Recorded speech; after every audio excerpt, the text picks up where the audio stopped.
y'all. So we are here again at 313 Day Health Fair. Here again at Dr. Lavon Sheffield Branch Center Library. And listen, I have had such a blast meeting amazing people, doing great work, learning so much from them. And I would not be doing any service if I don't sit down with two of the most beautiful, talented, phenomenal members of our staff here at Wayne Mobile Health Unit, the great and wonderful Dr. Sylvia Wasson, and the future doctor, I believe, Alexander, unless I just gave you a new job, and then you will correct us and let us know. You definitely gave me a new job. Did I? All right, that's okay. I am manifesting. How about that?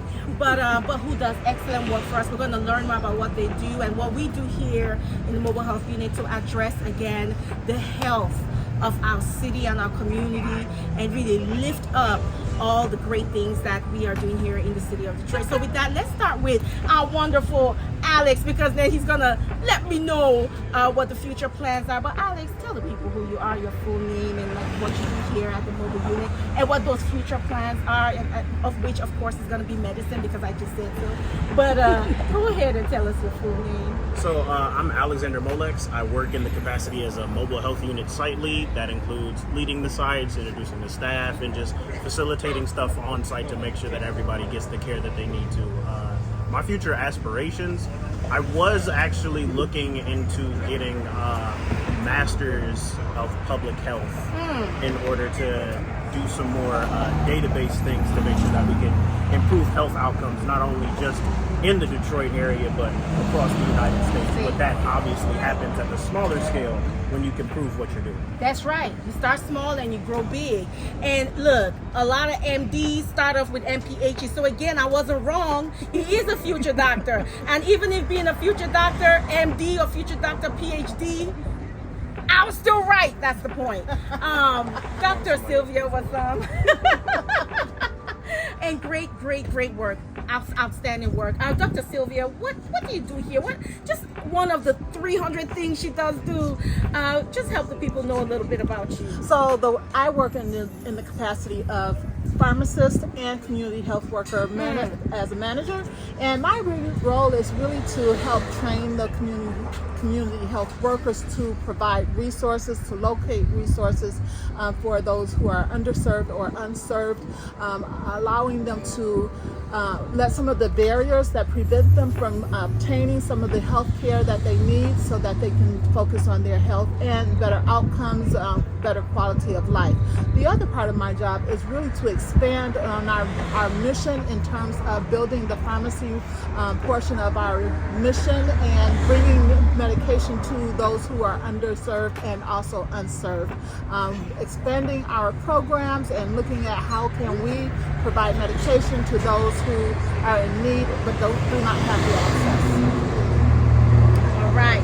And it's so important that we name the ways in which the work that you do address the issue of access to quality health care. And can you sort of lift that up a little bit more? I mean, you do outstanding work when it comes to pharmacy care, but also with community health workers. But some people may have never heard of community health workers and why that's important, and why that is an answer to the issue of access, or poor access to quality health care in the city of Detroit. So could you expand on that a little? Sure, certainly. So one of the things that we talk about and look at is the social determinants of health that prevents people from accessing their full potential in terms of their quality of life, their health care. And so what we do is try to remove those barriers through the community health workers who act as advocates for those patients. So they help make appointments, get those resources to them in terms of maybe if they're having some insecurities with food, or if they are unhoused and we're trying to find shelter for them. Having those resources available to them through the community health workers is essential in terms of being able to provide care for patients, because now they are no longer worried about their everyday living. They can now concentrate on their health. And around that, We are looking to really expand out, again, as I said, to provide medications really in a way so that it's affordable to those who can't afford it, and also those who do not have access to a pharmacy or transportation to get there. We are in the communities providing that for them in the communities. Thank you. You're providing the care in the community, bringing quality health care to where we are at, meeting people where they are at. And that becomes very important, Alex, right? As Site Lead, talk to us more about what that work entails and how, again, it does tie into your future aspirations as it relates to improving the health care and health outcomes of the community we're serving. So I'll answer that in two parts. I'll answer at first like what it looks like on site, and then how that ties into my aspiration second.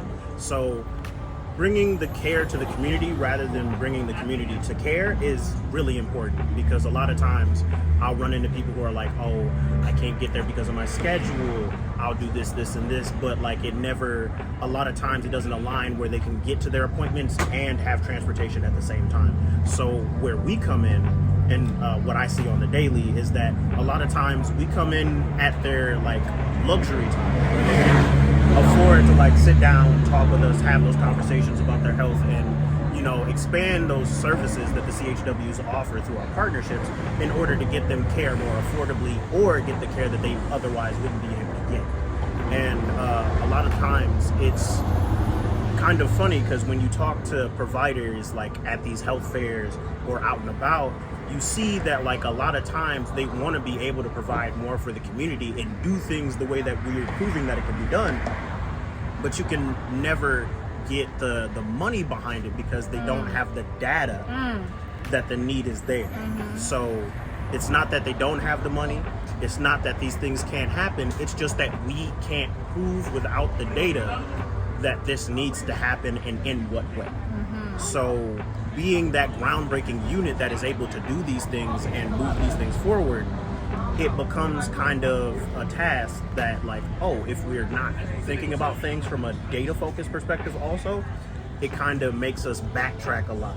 So it prolongs the care that these patients could be getting, especially when more often than not, when I hear about talks about things that we have coming down the pipeline, and those are exactly what the patients are asking in the field. Absolutely. It's such an important, we don't talk enough about what you're talking about, Alex, which is data, and why it's so important that we are looking at numbers to measure improvement. Because how can we say that we are changing anything if we don't know how things were before and can show the difference to where things are now? And the thing that helps us do that are numbers, is the data. Right? And data can be numbers, but it can also be our stories, and that's why stories are so important. And we are talking and sharing about stories even as we have this series, right? And so with that being said, Dr. Sylvia, what has been some of the, or I would say one important story that you've heard as part of the work that we've been doing? What is that story that has really shown and illustrated why taking care of our health is so important, especially with the services of our mobile unit? So, and I'll answer that in a couple of sessions as well, in a couple of parts. One, we are collecting data through our work with a study that focuses on hypertension, and the other pharmacist whose name I will mention at this time is Dr. Pia Roa, who's doing research on clinical hypertension. Shout out to Pia. And also working with smoking cessation, which has an effect on our hypertension or our high blood pressure. So having her working with those patients is essential in showing that working in the community, doing what we're doing, the studies that we're doing does prove that if you have someone who is following a patient and teaching them about their medications, about their health, that it has proven to, so far, reduce hypertension, which can lead to a number of comorbidities or other disease states. Secondly, through that, having the CHWs or community health workers work along with them to help motivate the patient, to help them change their lifestyles, help them to manage their disease state, and give them the motivation to continue working on whatever it is that they want to change, has proven to be essential, because the patient is always knows that someone is going to be there to care for them. They don't have to wait 3 to 6 months before seeing a physician because we're there monthly. Right, absolutely. Alex, is there anything you'd like to add to what Dr. Sylvia? I want to touch on that last part, the monthly. So the problem is that not only can we have those first encounters with patients, but we need to have continuous encounters. There needs to be continuous care. There needs to be a cycle of somebody out there saying, yes, we care, we have the resources, and it's affordable to you to lead a life that you want to live. But if you don't do that on a consistent basis, or you don't do it, it's like nurturing a plant. It's going to die if they don't have consistent nutrients, soil, sunlight, and water. All are important, and none of them can be overdone. That is a powerful metaphor right there.